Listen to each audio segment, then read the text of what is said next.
Ladies and gentlemen, welcome back to the analysis of YOLENO TV. I hope you're well from wherever you're watching this channel. When William Samoei Ruto took over the government, the relationship between William Ruto and Joe Biden.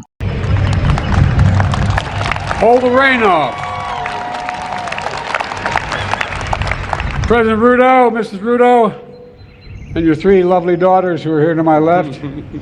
Their relationship was a bit friendly. In fact, people would say that they were like brothers. Only that William Ruto and Joe Biden, in age difference, Joe Biden is a bit old. So, talking about this relationship between the two, the policies that they shared, there's a time Biden talked about bottom up and supported the narrative. And according to Biden, he knew that that was like the global solution to the problems in most of the countries, but it didn't work for him. In Kenya, it's not working. So when it comes to these issues of policies, Biden got support from William Ruto, who volunteered to offer the police who are going to quell the tension in Haiti. And one of the reasons was because of how the police in Kenya dealt with Azimio demonstrators. So most likely, Biden realized that maybe that was if Kenyans deployed that kind of mechanism in Haiti, maybe the problem in Haiti would just end. Guess what? That never worked.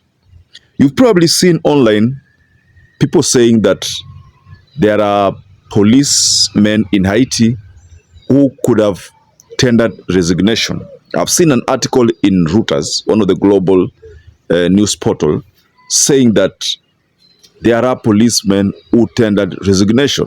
Now, the Inspector General Douglas Kanja disputed, or rather refuted, these claims and said that police were paid up to October, end of October. Now we are in November. So if that is the case, that they were paid up to October, it means November they have not been paid. But there is growing concern in amongst the police who are in Haiti. Most of them, most likely, they are thinking that that problem is not going to end soon. So like they are demanding for payment. There is also this issue that William Ruto raised about the support that the US had promised Kenyans. That's financial support, billions, to finance this campaign. That is also not forthcoming. And according to William Ruto's statement back then, it's as if next year it will reach a time whereby Kenya will not be able to sustain this peacekeeping mission in Haiti. So I want us to go into an ongoing discussion, ladies and gentlemen. Now, people talking about failures. Before we get further on this analysis, please, ladies and gentlemen, just go below there and like this video. It is so important because that is the only way YouTube shares our content. Subscribe to our channel if you are not subscribed before, and to existing subscribers, thank you so much for your support. Thank you, Mr. President. Thank you. One question, and this is on Haiti. President Biden, Kenya is rather doing the heavy lifting in a turbulent region, Somalia, South Sudan, the Democratic Republic of the Congo.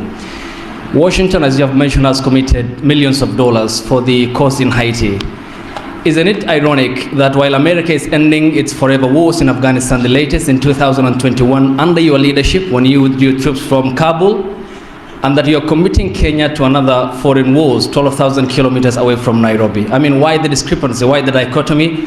While you're ending your forever wars, overseas wars, yet you're committing Kenya to Haiti.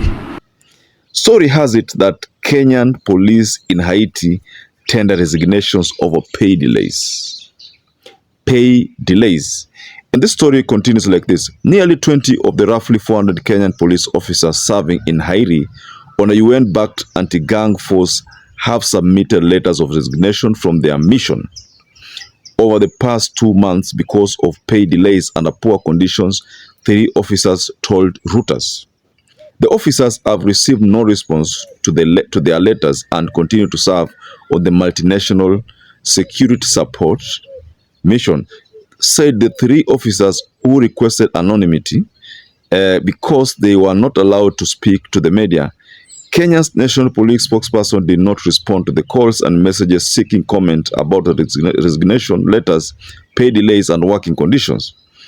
National Police Chief Justice Douglas Kanja addressed reports in Kenyan media of pay delays at a news conference on Wednesday, saying the officers had been paid up to the end of October. The three officers disputed this, saying they were last paid in September.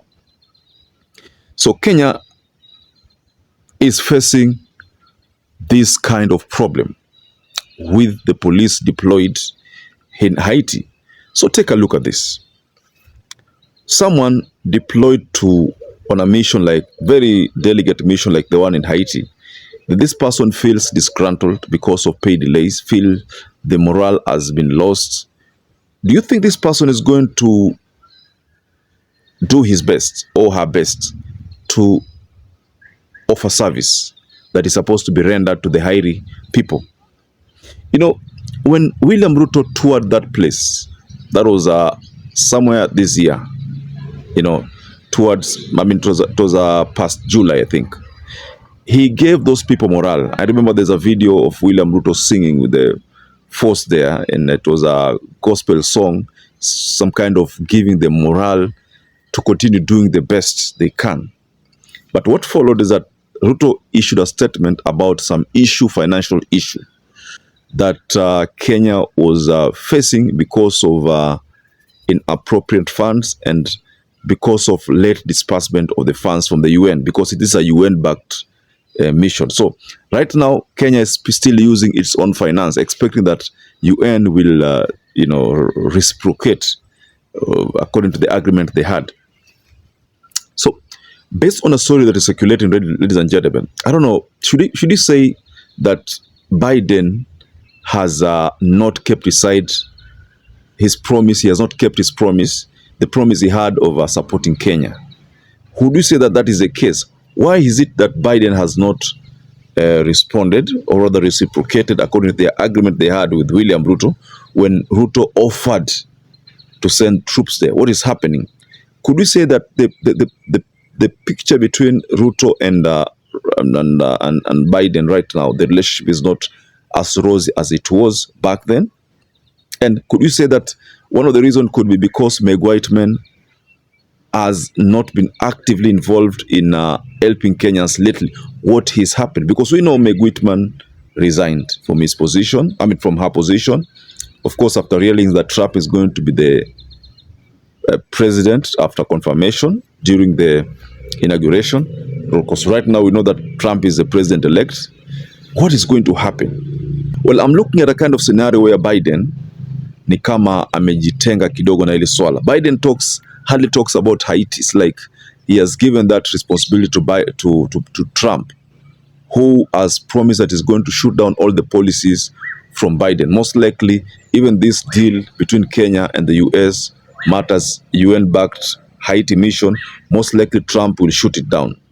I am foreseeing that kind of scenario happening. Should that happen, itakuwa Kenya wameenda hasara ya billions. So the big question is, how is Kenya going to reclaim a compensation of this? Maybe this compensation must have to come from UN or US, both, because they are the ones who assured Kenya of support, financial support. So now Kenya is being forced to pay from its own public coffers, a move which was never the case in the first place. So mimi, in a nutshell, naona kama like Biden ni kama amemsaliti Ruto. Mimi naona kama Biden amemsaliti Ruto kwa sababu ya either matamshi ya Ruto ama kwa sababu ya ile move ya Ruto kutaka kujoin BRICS. You know, BRICS debate. We've talked about the BRICS in this channel, ladies and gentlemen. So could we say that BRICS could be the reason? What is happening? Because if Ruto is thinking of BRICS, joining BRICS, then most likely US will not support Kenya. But if Ruto is not thinking of BRICS, US can maybe think about Kenya's affair and the deal. So most likely, I think US ni kama wamejitoa. I don't know, but that's just something that I'm thinking. Just go below in the comment section. You can also offer your reaction regarding this. But to me naona kama kuna shida pale Haiti. na ni kama either hao polisi wameona kwamba hii shida Haiti haiishi leo, ni shida ambayo ni kama haitaisha leo wala kesho, so wameona kwamba badala ya kung'ang'ana sana, let's give up. So most likely you can say they are giving up. But ladies and gentlemen, just go below in the comment section and offer a reaction. So perhaps if you're watching this video and you've not subscribed, take 1 second and subscribe, like this video. Until you catch up again, stay safe and stay blessed.